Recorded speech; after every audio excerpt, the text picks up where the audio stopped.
Yes, hi, good morning, everybody, and thanks for the short introduction, Christina, and yes, thanks to Republica for having us here today. I will introduce my peers over there in a minute, but let me give you a short introduction to our talk. My name is Nele Heise, by the way. I'm a digital media researcher, but I will introduce myself later.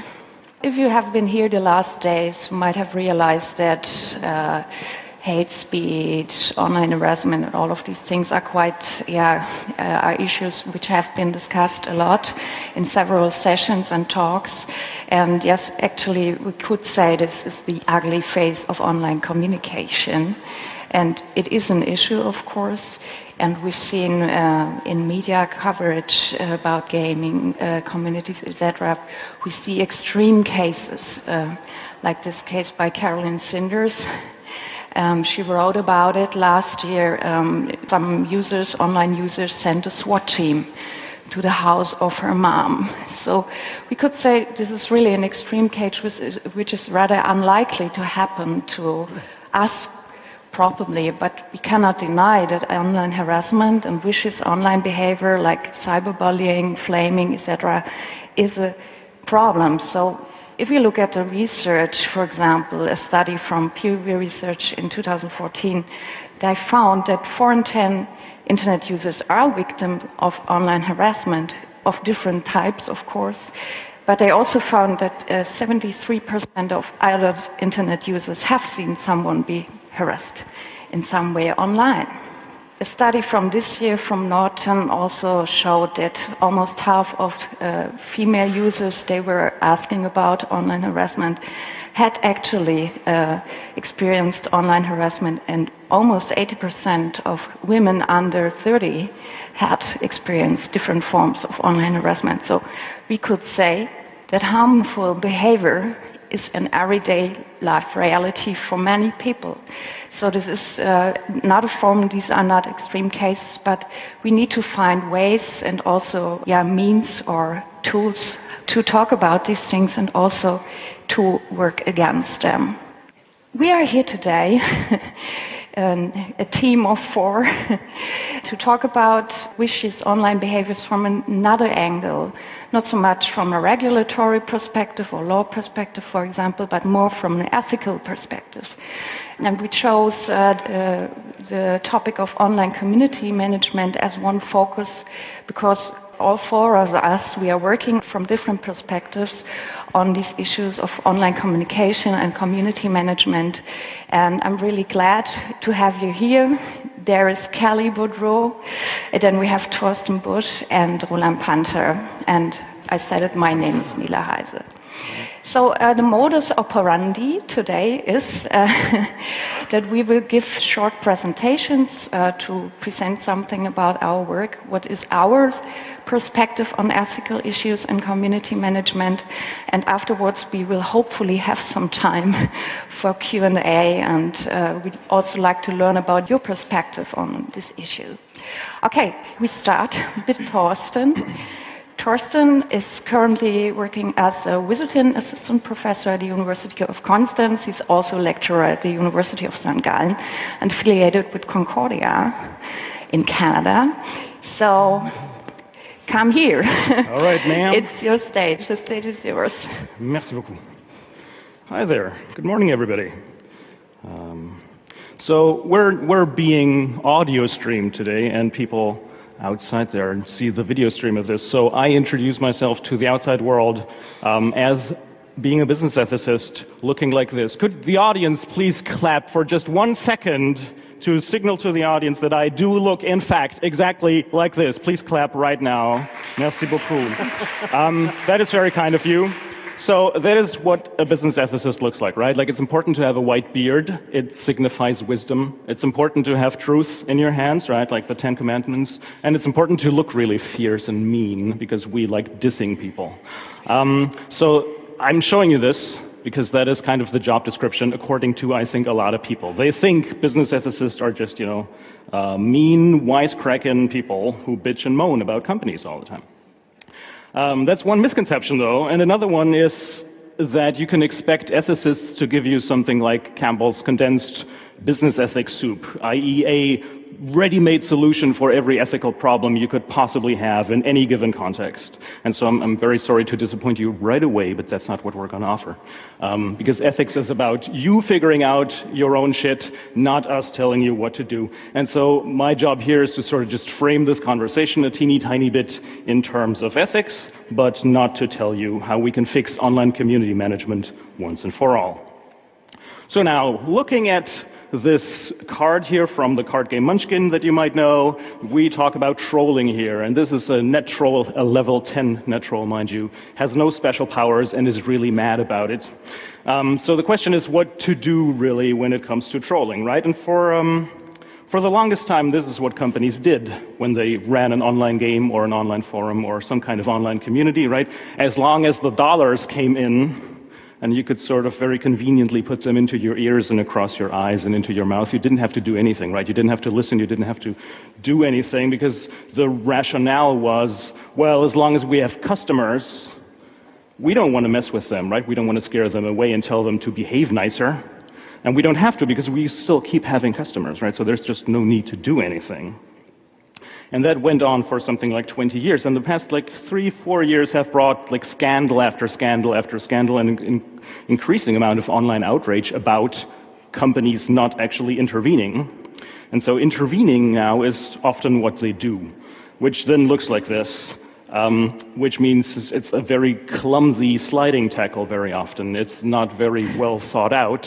And you probably will get a red card for this if you do it wrong as a company, right? So this is the part where I need to introduce a concept. Don't be scared, it's not very complicated. So I'm going to talk very briefly about instrumental corporate social responsibility, which is sort of a concept that you can see when companies try to justify why they're intervening. And this is not an Apple product, even though it looks like it, right? But we need to talk about corporate social responsibility first. So that's basically the idea that companies do have different responsibilities than just to print money. And you have, of course, just zero agreement within the discipline of business ethics on what that actually entails. But that's not a bug, that's a feature. So we know that somehow we need to deal with responsibility issues with businesses. We can't agree on what that actually means, but what we do agree on is that instrumental corporate social responsibility, by and large, is bullshit. Because that means you, the company running an online community, you help them out against harassment if and only if there's a financial benefit to you, right? The idea is, well, I'd really like to help you out, dear community, but there's just no financial incentive for us to do it, so we're just going to keep doing what we've been doing. And what you really need to sort of argue there is, well, don't people maybe have dignity and deserve to be treated as people and not just as customers, right? So you can use this gentleman's theories here, that's Immanuel Kant, of course, to argue to take community seriously because people are people and they deserve to be treated with dignity and not just as a means to an end, the means to an end being profit, right? So that is a point that I really want us to get back to in the conversation we're going to be having. People deserve to be treated as people with dignity, just intrinsically, right? You don't need a profit motivation to help somebody out. If you see, if you observe a person drowning and you say, well, I'd really like to help you out right now, it seems to me that that's the right thing to do. But you sure need to offer me an incentive for helping you out here because, my motivational structure is kind of capitalist. I can't do anything about it. Right? Then you know you're doing something wrong. And the same holds true for online community management, I think. And sort of turning that into a normative ideal of how to run a community, of course, you just end up being somehow confronted with discourse ethics one way or another. This is Jürgen Habermas. Everybody knows him, of course. So I just wanted to show a pretty picture. But the idea there is that we actually need to install a process of involving everybody in the community in a conversation about how we want to run that community, and everybody needs to have their say, right? It's not just about those ones who are the loudest having their say, it's about everybody in the community having their say. That's kind of the point of discourse ethics in a nutshell. I just saved you 5 semesters of time in grad school. And the point there is that you want to involve every stakeholder here, right? And very often when you read about online community management and online harassment, all these kinds of things, right? When you're European, you call for the state to regulate this, right? When you're American, you call for business to regulate this because you don't want Washington to be messing with things. What I would like to call for is for community to be taken seriously, right? And sort of actually involve those that are affected by the harassment in the regulation and the governance of that harassment. I've done a little bit of business consulting in my time, and you would be surprised at just like how many managers come to you asking, oh, Mr. Wise business ethics guy, could you please tell us what to do? We have this issue with whatever, employees or some community, and we'd really like to figure this out, and we really want to do the right thing. And then if you ask them, well, did you ever talk to the people you're talking about here? Then they're like, no, that's not what management does, right? And so it's kind of sad, really. But like this is literally like ethics is not rocket science, and but it's also really important to just involve the people that this is about, right? So that is one thing I want you to sort of remember. The other thing is tech is not neutral, right? It always comes with built-in values. And so the idea that business is neutral is just as stupid as the idea that technology is neutral. And you can see this with these gentlemen here, right, who took 10 years to finally understand that some white dudes in San Francisco who never thought that women or people of color could be harassed on their service, right, need to actually take this seriously and regulate this kind of stuff, right? But it took them forever to figure that out because they built their product with specific values and specific norms in mind, right? And the idea that somebody could be harassed via their service is just seemed to be outrageous to them and just unimaginable. So the point that I want to really drive home here is that there is intrinsic moral value in community, which means if you run any kind of community, better take them seriously, and take them seriously for their own sake, not because you need a financial incentive for this. And the second thing is that we can discuss later on, right? Like tech companies then are currently finally sort of coming around to the idea that they're actually allowing harm to happen and that that's bad, right? And they want to now intervene and take a do no harm approach to what they're doing. But doing no harm is just not enough, right? They also need to actively get involved to influence the online culture that we have, which just happens to be a reflection of the offline culture we have, which just happens to be sexist and racist and all kinds of unpleasant things, right? So the idea is that companies need to actually get involved and try to make a positive impact on culture. With that, I'm going to give this to Kelly. Thank you.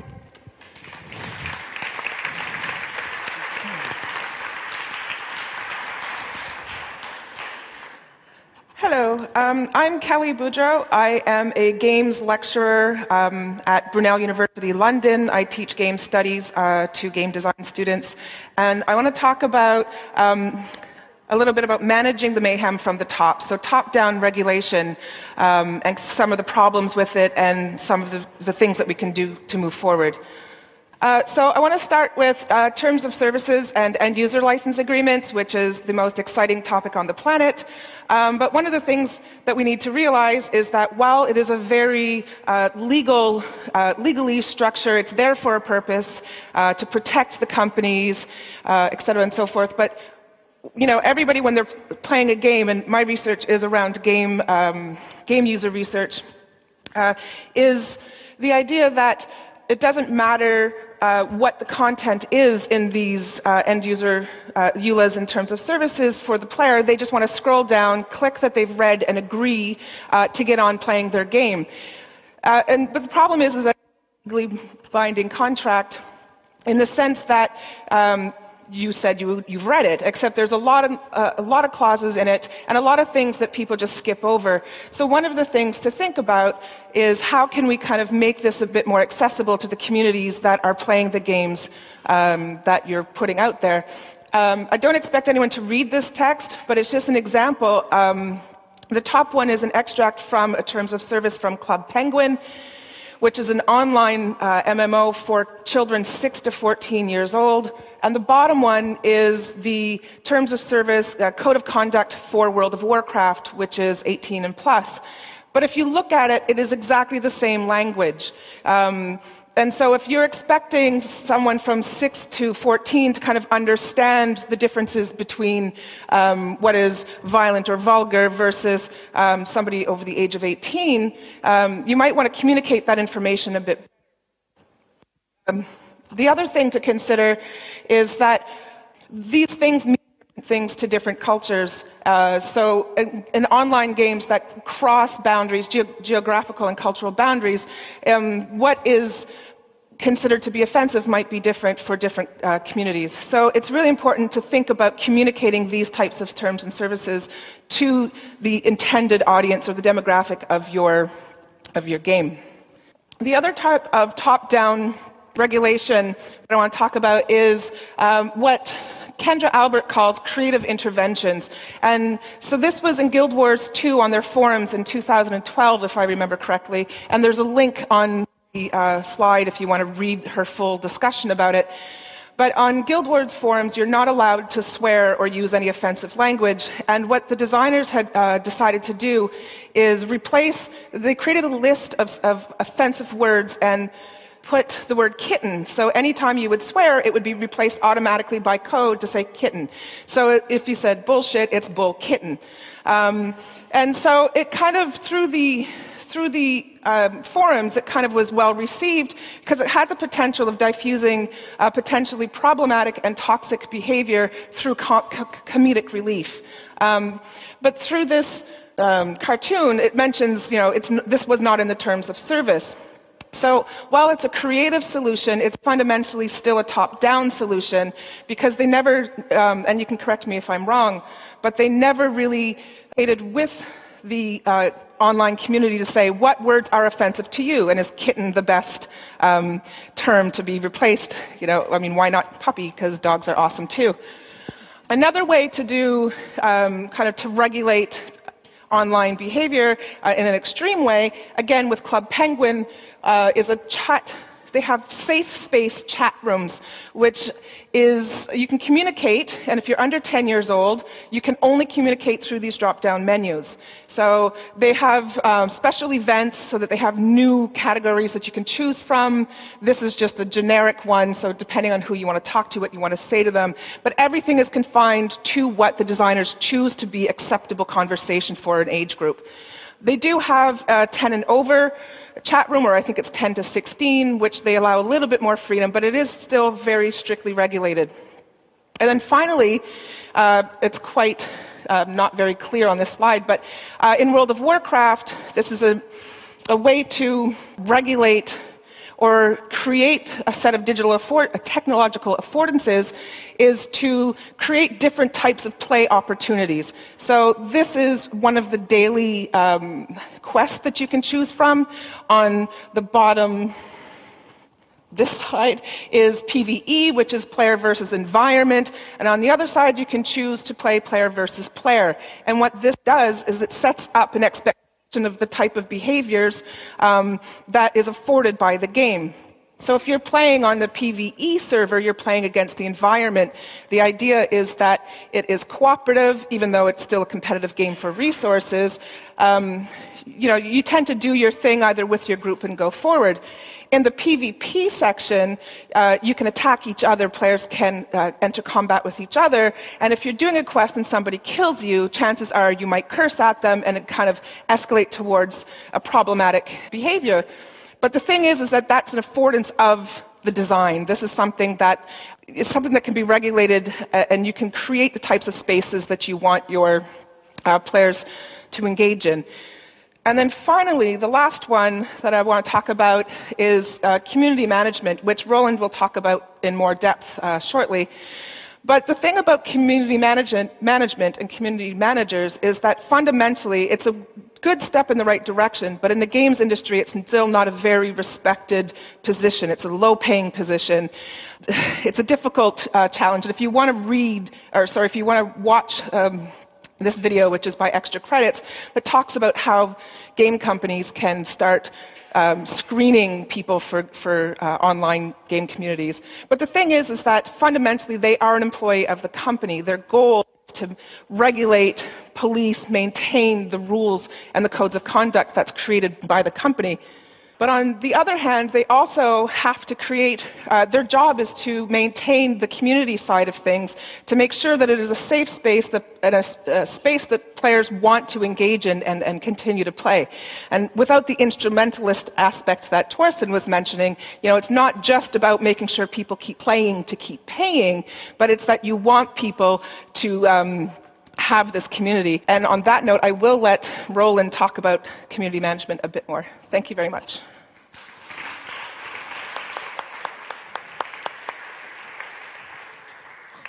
Hello.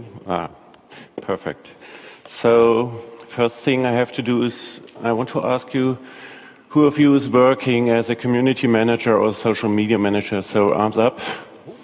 Okay, we can go. We are finished now. So, I'm in the board of the Association for German Community Managers, and we are doing a little bit of providing the necessariness, or we are going to show how these new jobs have to be defined and what kind of work there has to be included. So let's start. I manage my speech with some hashtags. It may be 100 or so. And I start with community management. And when we talk about community management in the business context, it's often an idea of doing marketing. We heard it from Thorsten already. So the idea we send information to the crowd is established in community, or is already today used by companies in the idea of doing community management. And there's no idea that community management is a better way to get in contact with people. That brings me to my next hashtag. Who thinks community management is easy? It's easy, or?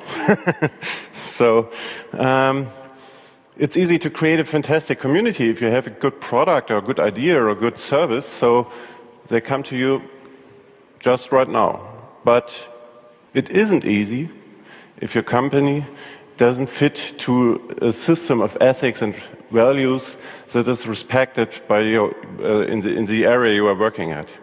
So I have an idea about community management, what I describe as a good neighborhood. It's not a place where you put your marketing blah blah. If you visit American cities, there are parts which are really nice, with English Rasen, and other places with lots of graffitis. So what's the difference in this separate communities in a bigger city? So that's the situation we have in the internet. We have places with well gardening, and we have places with the ugly face of communication we talk about today. So we are talking a lot about it at the rpTEN. And why is it so? What can we do as a community manager to watch out that we not get this hate speech so visible? So we can do it with law. And we have to do law. Who of you has an etiquette or rules of engagement by managing your community? Okay, it's an accepted method to organize the social work together. So I think law is an interesting point, and when we talk about it in our association, it's really one of these things we need to do to handle in a way that other people understand. And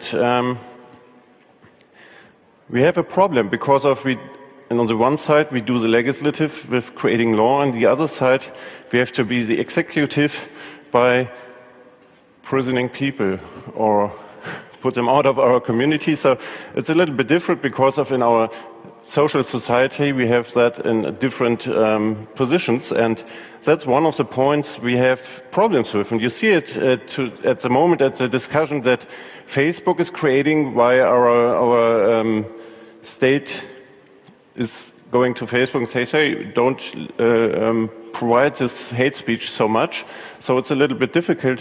Why has the infrastructure to do this job? I don't believe that's the work of infrastructure delivery.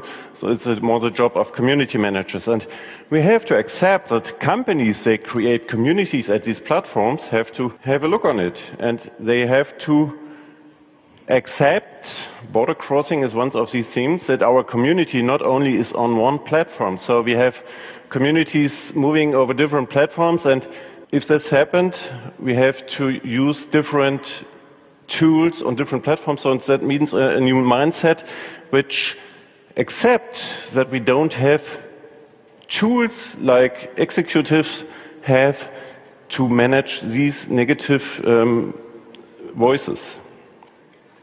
To do this, we have to do an investment. Companies don't like this because of investment is not the idea of business, because of we are really like more earning money. So the investment is in education, and every one of you who's working at the job, I do it since more than 10 years, and in the beginning there was no one who can talk about positive things or something he did before, so we have to try out everything by ourselves. That's not the situation now. We have really well-known experts in this area. We have at the universities so much content about this, so much practical background on this, so much studies about this, so that we are in a world full of information. So it must be easy for each of you to manage these negative manage these negative things in the communities. And one really hard fact that this could work is connect your community to the offline world.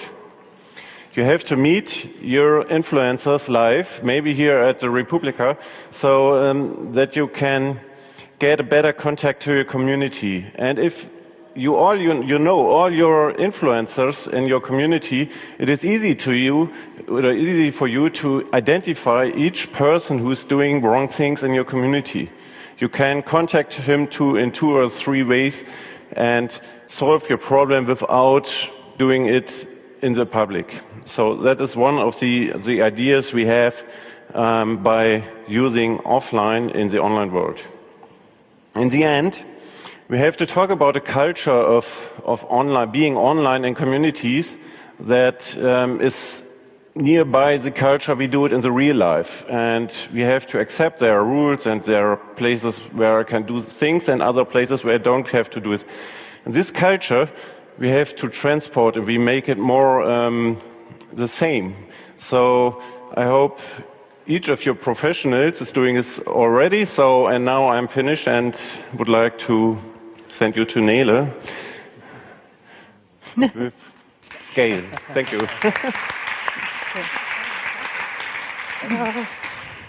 Yes, thank you, Roland. I said it before in the introduction. I'm a digital media researcher and interested in digital media ethics. So I want to talk a bit more about the problem of scale when we talk about online communities. Because what we do online is communicate in the end, yeah. And your communities, they are glued together by communication or miscommunication in many cases. So maybe to come back or step back a little bit to the question what ethics are, why we need them or why we need to discuss them. I really like this quote from 1978, so it's quite old, but I think it still applies. It's really simple. It says that ethics are guidelines and principles that help us to uphold our values, and they are not simply prohibitions, but they also support us in our positive responsibilities. And I want to emphasize this responsibility aspect. I think this is what all of you mentioned already. So who is responsible? Is it the managers of the communities, or is it the companies or the providers of communication platforms and so on? But as I said, I'm more interested in digital media communication, so we could think about online communication ethics. So there are some scholars trying to set out some principles of online communication, and They refer, of course, to basic and universal human rights, human dignity, Habermas, discourse ethics, and so on. I think this is a bit too much here. But I just want to point out some of these principles, things like mutual respect in communication, being authentic or selectively authentic, that our communication is mutual, yeah? That not one is speaking and the other one is not answering. And I think this is really relevant if you think about community management.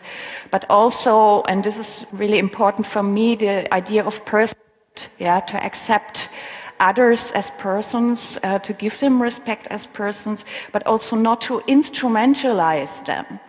So if you think about money only when it comes to community management, yeah, I would say this is instrumentalization by the people you are interacting with. Many of you are familiar with these things, I guess, because they are also the foundation of netiquettes, guidelines, etc. Especially in forums. Think of the beginning of the internet, then we had chatiquette and so on. So we have some frameworks and guidelines already at play in many communication spaces we are now interacting with. However, the communication environments we are living in practically as heavy online users, you might be familiar with living in these media, they are large at scale. Think of Facebook, over 1.5 billion users. Think of YouTube, over, those are numbers by them, I didn't check, I didn't count everyone. And then even Twitter has 300 to 320 million users. So we are in large-scale communication environments. And also, as Roland already said, those platforms and environments are intersecting. Yeah, people are moving from Facebook to Twitter to YouTube at a large scale. So this leads, in my opinion, to some kind of context collapse. Because you never know who are these people. Yeah, this is from community. You as community manager should be familiar with this series. So the question is, I cannot know. I mean, this is the idea of community management, to know most of your users, how they are, how they communicate, what they want or what they don't want. But in large-scale environments, this is absolutely impossible. And I think we have a lack of context. Those platforms have global reach. You can have anonymous profiles. There's a lack of social cues. There's also, I think, some communicative distance to most of those users. So, and this is why these comment sections go wild all the time. This is, I'd say, is part of the problem. And this is different because if we stand here and sit here together, this is face-to-face communication.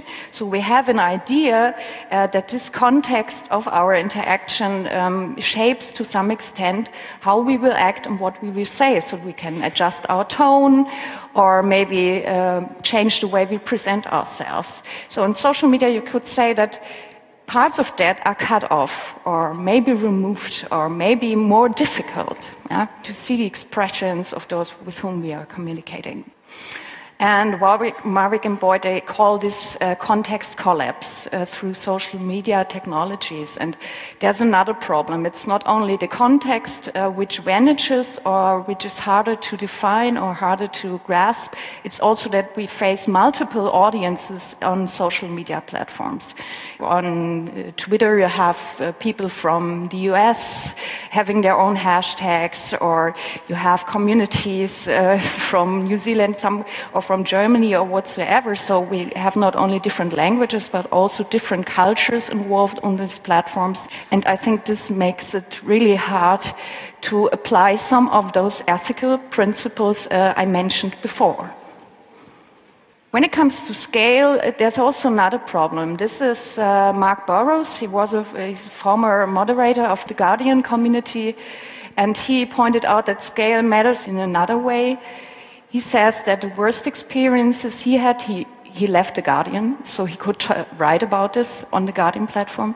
The worst experiences he had below the line involved large-scale assaults by groups of people who wanted to ruin the community conversation, either through a convergence of like-minded people, so people decide, oh, we have the same opinion, yeah, let's crash this conversation, or by organizations. So he calls them agenda trolls, and their idea is not to discuss but to ruin the conversation, and which is basically really unethical behavior. And the problem here is you don't have hundreds of people, but thousands of people who are doing this together. So this is what I mean with the question of scale and how we work or how we uphold our ethical principles and communication principles in a large-scale environment. And there's another thing, I think, which is really a problem nowadays when we talk about online conversations and comment sections, etc. It's social bots. So we don't even know if we talk to human beings anymore. And what's even worse, we also instrumentalize those bots. So Tai is an excellent example. She was taught to misbehave. Yeah? We could also think about ethical principles, not only if we talk to humans, but also with bots. And we don't have any idea for that yet, I would suggest. And we should start thinking about this. So to come back to Mark Burroughs, he's actually an optimist. Yeah? He's seen really awful stuff, I'd say, but he's an optimist. He believes that we can change the conversation and that we can become better by changing behavior. That does not only involve the Guardian itself, but also to respect the commenters and the fact that harmful behavior causes pain in people, yeah, to realize that people are involved. And one of my questions, or two questions I have, is how can we create actually or promote and design a healthy environment or healthy communicative cultures, and how can we assure that they are based on shared norms and values, so not top-down, but that we negotiate these aspects. And then the question of how to implement those universal rights and principles into those large-scale global communication environments. So will we shape it, the future of online conversation, or will it be shaped for us, and what is our role? This was my short input, and thank you. Thank you.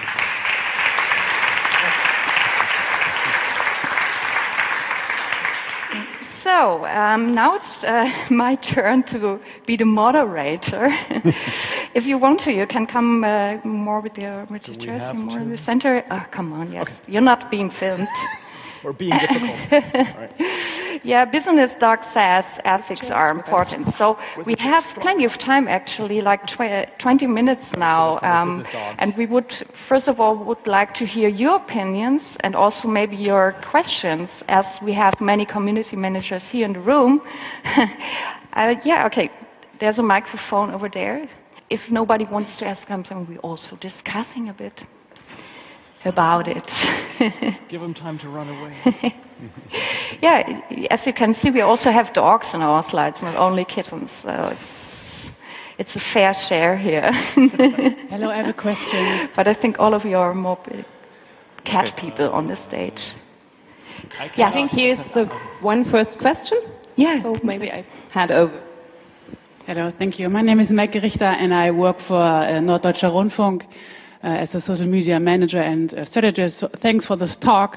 I learned a lot, but I have one, excuse my poor English, like one remark. You talk about trolls, and I think it's important that we distinguish between trolls and haters. Mm-hmm. So because trolls are very annoying, they destroy communication, they can kill online communities, but haters, that is something different. You know, that are people who post a lot, volksverhetzende stuff, I don't know the English translation, and they really hate, they are threatening people, and I think it's very important to distinguish between trolls and haters. So that's just my remark for your talk.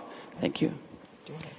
Yes, thank you actually, because we did not include it in our titles, but yeah, we share this this impression that it's really important not only to separate between different harmful online behaviors, because there's a multiplicity of of things you can think of, from trolling to cyberbullying, stalking, and so on. Yeah, but thanks for this point. Yeah, I think this is also this is part of a conversation. Right. Yeah. First of all, hi, Micah. 10 years ago, I cited your master's thesis in my master's thesis. So hi. Thank you very much. Know your community. That was a long time ago. But I wanted. I wrote my master thesis about open source. Right, exactly. Oh. That's where I come from. So, coffee afterwards. It was like, my point is the world is small, just proving the value of community. Also, sorry for actually not ever saying this before. The point, though, is you raise a great point that in like constitutional law we sort of cover, right, by giving people fundamental rights, like human rights and all that kind of stuff, right, that you are never and under no circumstance allowed to mess with. Right? But then there's also sort of additional contractual obligations that we have as people, between people, right? Bürgerliches Recht, right? It's between citizens, right? We regulate how we as citizens are allowed to interact with one another. And yes, there's a lot of research sort of coming out since like 2012 maybe, on sort of like constitutional rights in digital context, right? Like on sort of having a digital constitution for certain communities and all kinds of stuff. And those conversations, I think like Kelly probably knows more about, because it's often that online games have sort of pioneered this already, right? Because you had online games way back when, and I think Ralph Koster is the guy who wrote about this, right? In like 2002 already, where the question is, if you run an online game community like Ultima Online or whatever in like the good old days, are your players just consumers, or are your players citizens of this online space, and do they have the right to actually have a say in conversations, right? And those were times where it was all just like sort of people messing with each other, like stealing digital stuff or whatever kind of thing, right? Like it wasn't really the kind of real drama we've been seeing these past 2-3 years, where the stuff that you talked about actually hit the fan really badly. So I think like that kind of stuff, though, is actually covered by real-world law in real-world textbooks and cases and all that kind of stuff. And I think it's very important to address those kinds of harassment as actual legal matters, not just being nice to a community, right? So you need to be serious about sort of the foundation of like actual human rights. But then there's sort of like levels of politeness and all kinds of stuff that we can discuss when it comes to community management, right? But everybody needs to be on the same page when it comes to human rights and those kinds of things, right? Here are more questions. Yeah. Hi, Peter. I'm building a music community, and I was curious if you've seen any developments around chatbots as mediators in community management. Is there anything happening there and anything working? This is the tool solution, the technology solution then. Actually, I'm not so much into that, but of course it's part of what we would say, is it a top-down approach then to? Yeah, I haven't seen it in the online gaming community specifically, but it would be a top-down in the sense that it still has to be programmed by the dev community or whatever community is managing. So unless it's open, opening a conversation with the community, I think that's the example with the Microsoft bot is a bit of a dangerous kind of warning sign. So I'll just leave it at that. Yeah, that gives you like, I'm no expert on this obviously, because I'm no expert on anything, but the point is you have two ways of dealing with this, right? Either you program a fixed algorithm or whatever kind of thing to then top-down regulate, right? Like then you, the company, come up with like the 10 commandments pretty literally and say, here's the bot that's going to now interact with the community and just execute what we have decided is like okay behavior, right? And just like kill all behavior that's not been defined by us as acceptable. So that's not great. The other thing then is the Tay thing, right? Like if you actually allow the bot to learn, yeah, that can go to straight to hell real fast. So I feel like this is a thing where you're doomed either way. So I actually think it's a smarter move to trust people in making those calls and not just try to have smart people program something to be even smarter than people. That just regularly fails. Actually, and you said technology is never neutral. So, I mean, a technologist or the functional solution, I think there's also the danger to miss the whole point of community management at all, is getting to know the motives of people who are violating or who are doing harmful behavior. So, there is this chance to get on conversation, 2 years ago or so, I was involved in a larger research project. We did case studies at Tagesschau, Süddeutsche Zeitung, Der Freitag, and a political talk show at Das Erste. I won't say the name, anonymous. And what we saw there, that users actually liked the community spaces those media organizations created for themselves much better than Facebook or YouTube or Twitter. So the wild comment sections or those wild communities out there on Twitter, so they were saying like, no, I don't want to discuss there. And they really appreciated the fact that there were community managers and sometimes even journalists involved in the comment sections. Yeah, and many journalists told us, if we get involved in I don't know, heated discussions and debates, we can see how the tone gets adjusted. Yeah, this was the idea of context and how to create this context. So I just heard that there are some media companies with huge forums on their websites who will never take a look at the forums anymore. So they gave up on their own website. In this very space, they can define and also do something about this. Yeah? This is also a problem of having control over online environments, which is limited in many things, like if you think about Facebook and what they might change, or Twitter or so. So I would agree with Mark.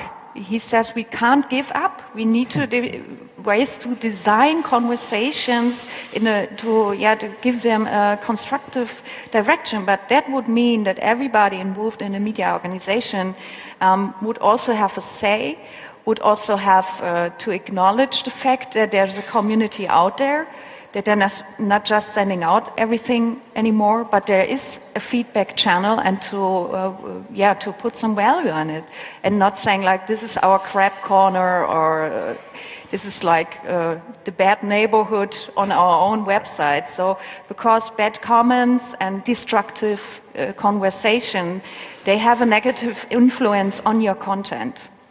Just to kind of come back to the question, though, I think you should have to ask yourself.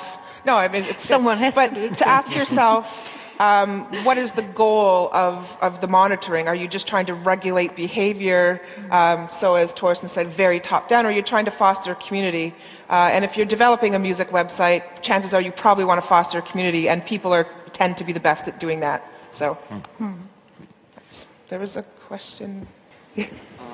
Hi, I'm Frank. I have a question to another phenomenon that relates to saying that lots of people weren't eager to actually do anything, and now I see a school of social media community management that actually goes into the opposite direction, that doesn't go for actually clarifying or mediating, but they go straight for the punchline. They actually go in there and say, hey, you look stupid, fuck up. And they actually kind of have success with that, because they get engagement on these comments, they get second-hand reporting on that. And what do you think about that? I have a strong opinion about it. It's crap. It's really disrespectful.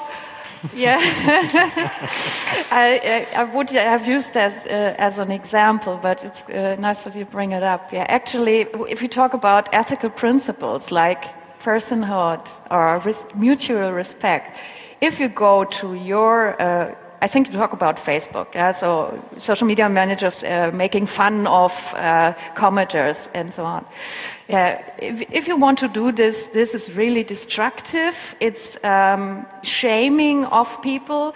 It doesn't matter how bad they were. Maybe they had a bad day or whatever, they were really awful. But this is you have to change the conversation and not heaten it up. Another log on the through fire. these things. Yeah, so I would really say this is also instrumentalizing people. Because you want to make a point, the point of being, I'm sitting here for 8 hours and I have enough of you. I will write something really funny now, and then please shut up. Yeah, and others will like that. Yeah, this is also about attracting attention, or I don't know, click rates and all of this. And I think it's instrumentalizing because you use that user to make this point. And you embarrass him, and I don't think that this will be successful at all on the long run. So there are different education we are doing as society at the moment. So we see that there are cases like Bundesregierung which use a fine sense of humor to interact with these people.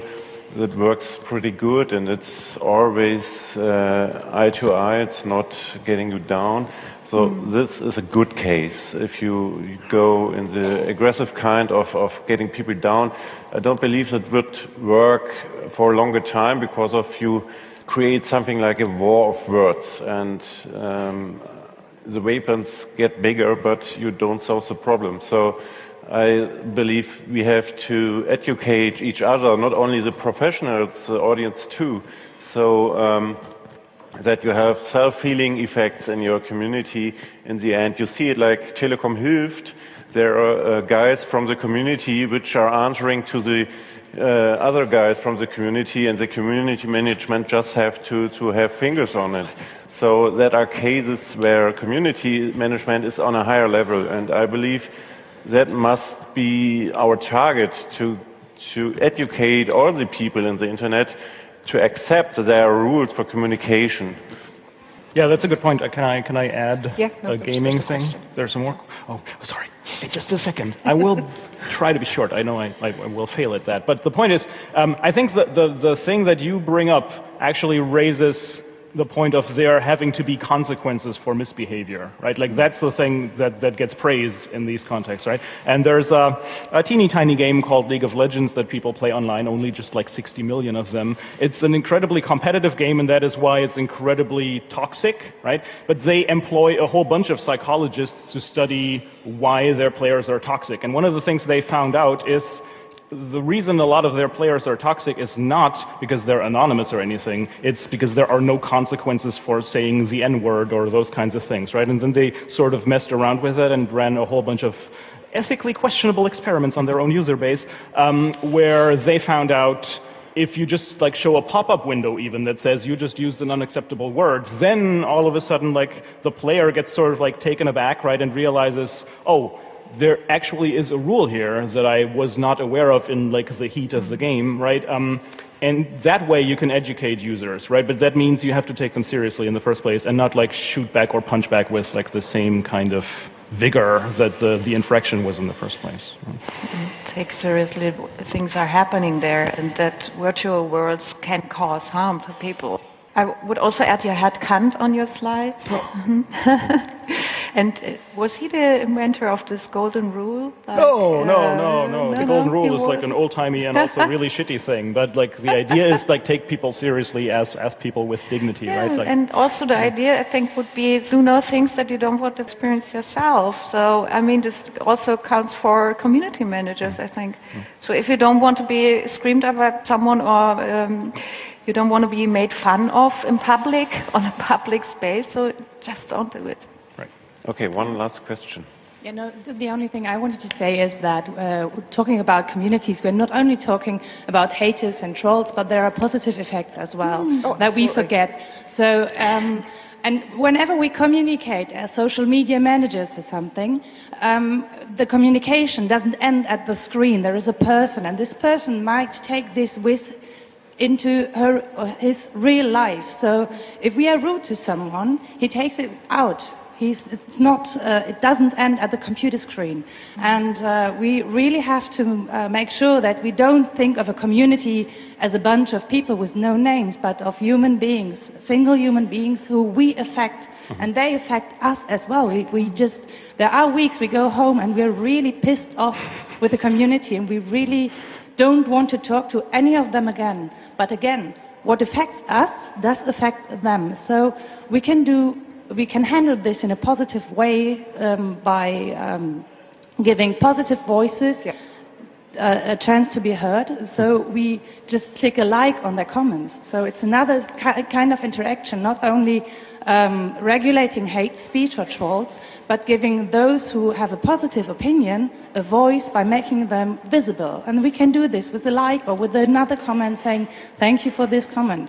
It's just, it's a little thing to do, but it can change the way the conversation is being seen. Yeah, I just want to kind of add to that. I've been reading a lot about kind of toxic messages on Facebook and whatnot, and around the community of mummy blogs, parents who blog about raising their children, and some of the it's actually a very toxic community where parents like to judge and say very mean things to other mothers about how horrible they're doing their job.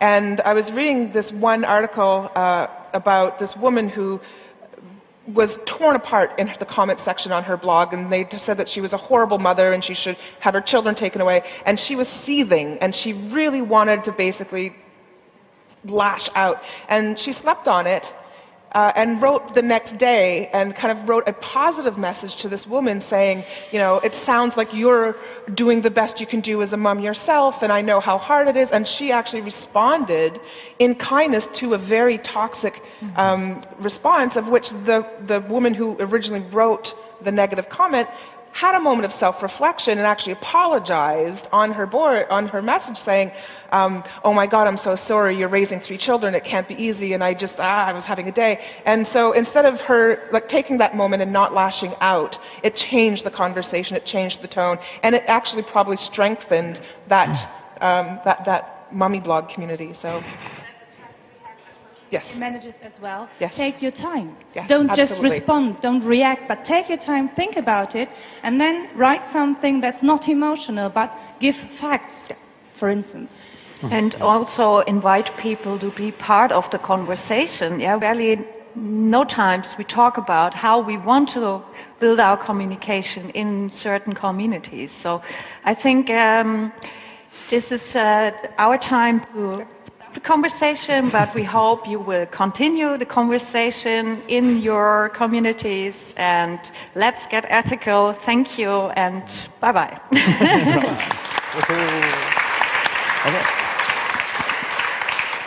Yeah, thank you guys for the very insightful talks and thoughts about how it's been to be a community manager and all these challenges. Thank you. We'll be back in 50 minutes here on stage 6.